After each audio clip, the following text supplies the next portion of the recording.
Hello बच्चों, कैसे हैं आप। मैं Nirmala, PGT biology, government girls high school Shamchana. बच्चों, आज हम जीव जनन कैसे करते हैं इसका तीसरा पार्ट पढ़ेंगे। पहले इसकी 2 वीडियो बन चुकी हैं जिसमें जनन क्या है और जनन कितने प्रकार का होता है और लैंगिक जनन के बारे में बहुत कुछ हम पहले ही बता चुके हैं। अब हम आगे चलेंगे लैंगिक जनन।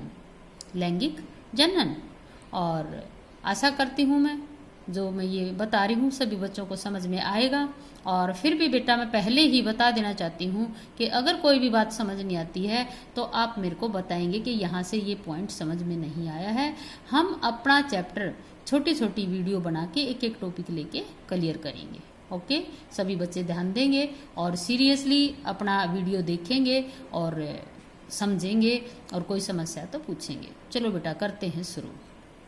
लैंगिक जनन, और ये जो पौधे हैं उनमें भी लैंगिक जनन भी होता है और अलैंगिक जनन भी होता है। इसी तरह से हमने जो पढ़ा था जीव जंतुओं में अलैंगिक जनन और लैंगिक जनन दोनों तरह होता है, जो हम पढ़ चुके हैं। आज हम करेंगे पेड़ पौधों में लैंगिक जनन। पहले भी ही बेटा हम कर चुके हैं कि लैंगिक जनन और अलैंगिक जनन क्या होते हैं। यहाँ फिर हम दोबारा करते हैं। लैंगिक जनन में क्या होता है? लैंगिक जनन में नर तथा मादा की युग्मक की सहायता से संतान उत्पन्न करते हैं। इस प्रक्रिया को हम क्या कहते हैं? लैंगिक जनन कहते हैं। क्या कहा बेटा इसने कि नर तथा मादा दोनों की आवश्यकता होती है। किसमें? लैंगिक जनन में नर और मादा दोनों ही युग्मक उत्पन्न करते हैं, यानी एक सिंगल कोशिका उत्पन्न करते हैं जो जनन में सहायता करती है। इसको हम जनन कोशिका भी कह सकते हैं। तो ये दोनों कोशिकाएं मिलकर के एक नर की और एक मादा की। जे अगर हम मनुष्यों का जिक्र करें तो वहां पर शुक्राणु होता है और अंडाणु होता है। और अब हम बात करते हैं पौधों की। तो सबसे पहले क्लियर हो जानी चाहिए बेटा, शायद क्लियर होगी कि लैंगिक जनन क्या है। लैंगिक जनन में क्या होता है? नर तथा मादा की आवश्यकता होती है। नर तथा मादा युग्मक उत्पन्न किए जाते हैं, उन दोनों का निषेचन करवाया जाता है जिससे जीव उत्पन्न होता है। तो इसमें एक अकेला जीव बच्चे उत्पन्न नहीं कर सकता, इसे कहते हैं बेटा लैंगिक जनन। अब हम देखते हैं पौधों में कैसे होता है। पौधों में क्या है? पौधे के अंदर बेटा एक फूल वाला भाग आपने देखा होगा। जो फूल है वो भाग बहुत ही स्पेशल होता है पौधे का। क्यों? क्योंकि यही एक वह भाग है पौधे का जो नई संतान उत्पन्न करने में सहायता करता है। किसमें? जिसमें लैंगिक जनन होता है। जिन पौधों में लैंगिक जनन होता है, अगर उनमें फूल आते ही झड़ जाएं तो उनमें बीज नहीं बनेगा, हमें उत्पादन नहीं मिलेगा। तो कुछ पौधे ऐसे भी हैं जहां पर अलैंगिक जनन भी होता है, जो मैं पीछे पढ़ा चुकी हूँ। जैसे गन्ना है, गुलाब है, पुदीना है, अजवाइन है। इन सब के क्या होता है? कायिक जनन होता है। इनके शरीर के किसी भी भाग से हम नया पौधा उगा सकते हैं। दूसरा अमीबा, पैरामीशियम और ईस्ट, ये क्या है? जीव। ये क्या करते हैं? विखंडन के द्वारा एक भाग 2 भागों में टूट जाता है और इस प्रकार अपनी संतान उत्पन्न करते हैं। अब हम देखेंगे पौधों के अंदर लैंगिक जनन में फूल पौधे का वह भाग है जिसके कारण पौधे बीज उत्पन्न, फल पहले होगा और फल में क्या बनेगा बेटा? बीज बनेगा। अब हम यहाँ देखते हैं न उस मनुष्य में तो, जीवों में तो शुक्राणु और अंडाणु बोलते हैं, लेकिन पौधों के अंदर हम देखते हैं कि ये 2 भाग जो है नर और मादा के कौन से हैं। नर भाग जो फूल का है उसको पुंकेसर कहते हैं तथा मादा भाग को स्त्रीकेसर कहते हैं। नाम से ही आपको पता चल रहा है, जैसे पू से पुरुष और स्त्री से स्त्री। तो नर भाग को पुंकेसर तथा मादा भाग को स्त्रीकेसर कहलाते हैं। इन चीजों को समझने के लिए सबसे पहले बेटा जरूरी है हम पढ़ेंगे फूल के विभिन्न भाग। भाई जो फूल है ना उसमें कौन सा भाग क्या काम करता है और कैसे कैसे होता है। तो ये क्या है बेटा? फूल के विभिन्न भाग। फूल के विभिन्न 4 भाग होते हैं। फूल के विभिन्न 4 भाग होते हैं। सबसे जो बाह्य भाग होता है इसको हम कहते हैं बाह्य दल। इसको हम क्या कहते हैं? बाह्य दल। ये लगभग रंगीन पत्तियां होती हैं। जो बाह्य दल है ये क्या होती है? रंगीन पत्तियां होती हैं। और ये बाह्य दल रंगीन पत्तियां किस लिए हैं? क्या काम है इनका? पत्तियां जो है हरी, एक तो भोजन बनाती है पौधे के लिए, फूल का क्या करती है, ये फूल के दूसरे हानिकारक चीजों से फूल की रक्षा करती हैं। तो ये रक्षक की तरह कार्य करती हैं। कौन? हरी पत्तियां यानी बाह्य दल, किसकी? फूल की। आते हैं बेटा अगला जो हमारा दूसरा भाग है वो है बेटा दल। क्या है? दल। इसमें ये क्या कैसी होती है पत्तियां? रंगीन। ये तो कैसी थी? हरी। और ये कैसी होती है? रंगीन। जैसे आपने देखा गुलाब का फूल कैसा है? लाल। बिछवटी का फूल कैसा होता है? पीला, गुलाबी। और हमारे पास जो गुड़हल है इसका जो फूल है इसका रंग भी क्या है? पिंक है। और जो हमारे पास गुड़हल है इसका रंग कैसा है? रेड, लाल। और जो सदाबहार है उसका कैसा है? पर्पल सा, लाइट पर्पल। तो इस प्रकार से ये रंग किसके कारण है? रंगीन पत्तियों के कारण यानी दल के कारण। अगला जो हमारा भाग है फूल का वो हम लेंगे अंदर वाला हिस्सा। अंदर में क्या है? ये है स्त्री केसर। क्या है बेटा? स्त्री केसर। स्त्री केसर के फिर आगे हिस्से बनाए गए हैं, आगे पार्ट हैं। सबसे ऊपर वाला भाग जो है कटोरे की तरह का ये होता वर्तिकाग्र। क्या बोलेंगे इसको? वर्तिकाग्र। ऊपर जो छेद होता है। इसके बाद जो ये पाइप की तरह की संरचना आती है नीचे यहाँ पर, इस पाइप की तरह की संरचना को कहते हैं वर्तिका। वर्तिका ये पाइप की तरह की संरचना है। आगे आप देखोगे ये एक बंद थैला सा है और इसमें बंद सैक है और इसमें दाने की तरह की संरचनाएं हैं। ये दाने की संरचनाएं की तरह की संरचनाएं क्या है? अंडाणु। तो जिसके अंदर अंडाणु पाए जाते हैं वो क्या है? अंडाशय। तो यहाँ पर बेटा हमने वर्तिकाग्र, वर्तिका, अंडाशय, अंडाणु ये पढ़े। ये जो तीन भाग हैं ये कुल इकट्ठा मिला करके क्या बनाते हैं? फूल का स्त्री केसर यानी स्त्री भाग यानी मादा भाग। अब हम इधर देखते हैं बेटा, बीच में ये पाइप की तरह की संरचना और ऊपर जो एक सैक लाइक स्ट्रक्चर आपने दिख रही है ये क्या है? जो ऊपर जो दिख रहा है सैक की तरह की, थैली की तरह की संरचना है, इसको कहते हैं पराग कोश। कोश मैंने ऐसी जगह जहां पर कुछ रखा जाता है। तो फूल के यहाँ पर क्या रखा जाता है? पराग कण। जैसे ही ये फूटेगा, खुलेगा सैक, तो इसमें से बहुत सारी दाने जैसी संरचनाएं क्या निकलेंगी? पराग कण। इसके बाद ये डंडी की तरह की जो संरचना है ये क्या है बेटा? तंतु। क्या है बेटा? तंतु। जो पराग कोश होता है ये क्या करता है? पराग कणों को जगह देता है, इकट्ठा करके रखता है। और तंतु क्या करता है? ये पराग कोश को क्या देता है? सहारा देता है और फूल के जो बेसिक भाग है जिसको हम आधार कहते हैं उसके साथ जोड़े रखता है। तो यहाँ पर पराग कोश, तंतु, इन दोनों को मिला करके बेटा हम क्या कहेंगे? पुंकेसर यानी फूल का नर भाग। फूल का नर भाग। जैसे हमने यहाँ लिखा भी है, हमने ये क्या पढ़ा है? पुष्प की अनुदैर्घ्य काट। पुष्प की अनुदैर्घ्य काट का मतलब है किसी चीज को लंबाई की तरह लंबाई में काटना। एक होता हम जैसे ये हमारा पेन है, ये पेन है, इसको अगर यहाँ से मैं यूं काट दूं तो क्या होगा? अनुप्रस्थ। और इसको यूं लंबा काट दूं तो क्या होगा? अनुदैर्घ्य। यहाँ तक मेरे को लगता है बेटा आप सबको समझ में आ गया होगा। ठीक है, आगे चलते हैं। अब हमने फूल के बारे में पढ़ लिया, क्या है फूल और इसके कौन कौन से भाग हैं। पुष्प यानी फूल। फूल पौधों का विशिष्ट अंग या पर्रो होता है। पौधे का ही भाग होता है। विशिष्ट कहा है, इसको ये बात ध्यान रखने योग्य है। विशिष्ट क्यों कहा? क्योंकि फूल जो काम कर सकता है पौधे का कोई भी भाग वो काम नहीं कर सकता। जो लैंगिक जनन के लिए एंजियोस्पर्म में पाया जाता है। ये एंजियोस्पर्म का क्या मतलब है बेटा? पौधे भी हमारे पास आसपास दो तरह के होते हैं। कुछ पौधे तो ऐसे हैं जो बीज उत्पन्न करते हैं, उनको हम एंजियोस्पर्म कहते हैं। कुछ पौधे ऐसे हैं जो बीज उत्पन्न नहीं करते, उनको क्या कहेंगे? जिम्नोस्पर्म। तो हमने यहाँ याद रखना एंजियोस्पर्म में पाया जाता है यानी बीज उत्पन्न करने वाले पौधे में पाया जाता है। कौन? फूल। और फूल के कारण ही लैंगिक जनन संभव होता है। पौधों का यही भाग है जो क्या? जो फूल एवं बीज बनाता है। जैसा कि ऊपर बताया गया है, मुख्यतः फूल के 4 भाग होते हैं। कौन कौन से हैं बेटा फूल के 4 भाग? सबसे नीचे है बाह्य दल, सबसे ऊपर है दल, फिर है बेटा इधर परागकोश यानी पुरुष भाग, नर भाग, और इधर है बेटा स्त्री केसर यानी मादा भाग। क्लियर हो गए सब बच्चों को फूल के? आप भी बेटा जब अपनी वर्कशीट बनाओगे तो ये चित्र जरूर बनाओगे। चलिए आगे चलते हैं।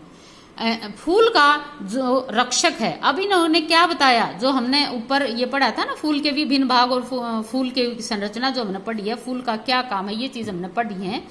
अब हम बताएंगे ये जो अलग अलग भाग हैं फूल की क्या काम करते हैं। बाह्य दल यानी हरी पत्तियां क्या करती हैं, ये रक्षक की तरह कार्य करती हैं, फूल की रक्षा करती हैं, उसको हानि होने से बचाती हैं, पहले आप खुद आगे आ जाती हैं। इसके बाद दूसरा भाग है बेटा दल, दूसरा भाग है दल। दल हमने अभी पढ़ा था कि कैसा होता है, ये रंगीन पत्तियां होती हैं, और रंगीन पत्तियां होने के कारण ये क्या करती हैं, जो कीट होते हैं उनको आकर्षित करती हैं। आकर्षित करना मतलब अपनी तरफ उनको बुलाती हैं, फूल अच्छा लगता है और जाते हैं, जैसे आप भी जाते हैं। लेकिन कीटों के लिए कैसे लाभदायक है, कीट को तो यहाँ से फूल में से रस मिलता है, खाना मिलता है, लेकिन जो फूल है उसको क्या मिलते हैं, जो कीट क्या करता है, एक फूल से दूसरे फूल पे जब बैठता है तो उसके पराग कण, जो हमने पुंकेसर अभी पढ़ा था, पराग कणों को अपने पैरों के साथ चिपका के ले आता है और वो दूसरे फूल में आके गिर जाते हैं।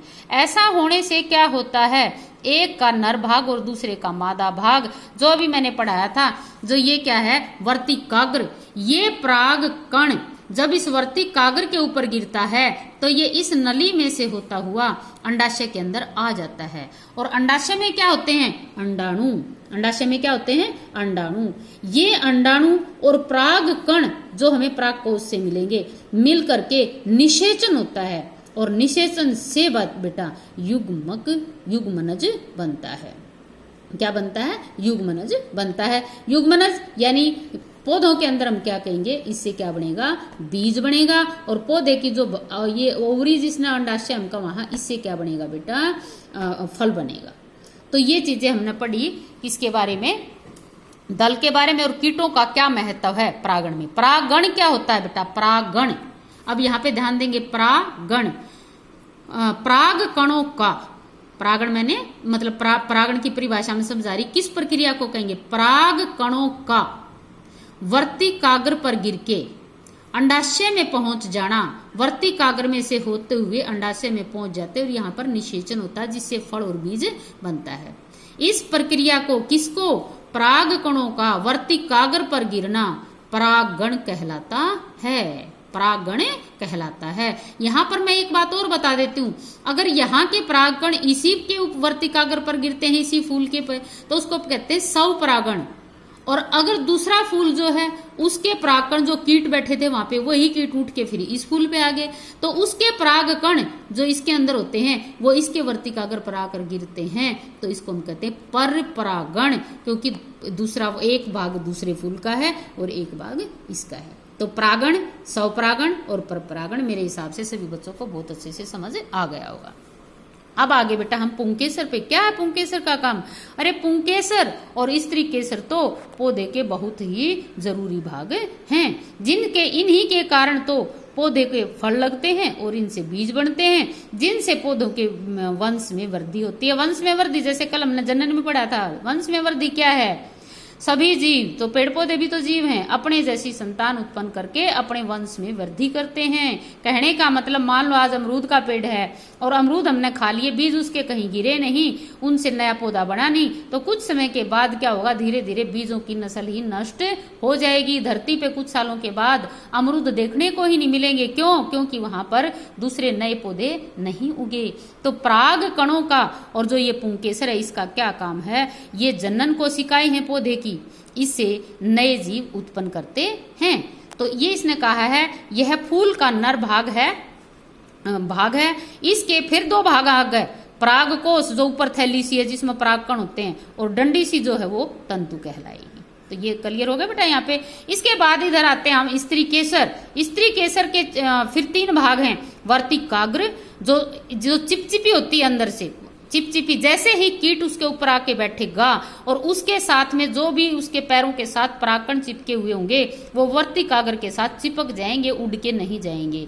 फिर वो धीरे धीरे कहाँ जाएंगे, इस वर्तिका नली, इस नली जैसी संरचना जो यहाँ हमने दिखाई है, ये है ऊपर वाला भाग वर्तिका, ये नली जैसी संरचना, यहाँ से आते हुए वो कहाँ पहुंच जाएंगे, अंडाशय में। तो इस प्रकार से अंडाशय क्या करता है, बीजांड उत्पन्न करता है। जो अंडे होते हैं, अंडाणु जिसको कहते हैं, जो बीज उत्पन्न करेंगे, बीजांड। तो निषेचन के बाद फल तथा बीज बनते हैं। किसके अंदर? अंडाशय के अंदर, यानी स्त्री भाग के अंदर क्या होता है, जो अंडाशय है उसके अंदर क्या बनते हैं, बीज बनते हैं। तो यहाँ पर बेटा सभी बच्चे ध्यान देंगे, जब फूल लगता है, फूल के जो 4 भाग होते हैं, जो सबसे जरूरी भाग है वो स्त्री केसर और पुंकेसर है, जिसके कारण दूसरा बीज बनता है और नए पौधे उगते हैं।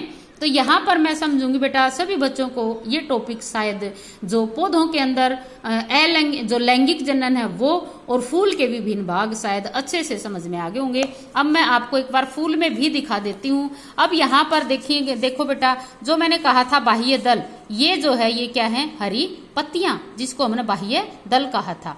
ठीक है, ये दिख रही थैले जैसी संरचना, और ये क्या है, इसका आधार, ये डंडी है और ये क्या है, आधार, और ये क्या है, हरी पत्तियां।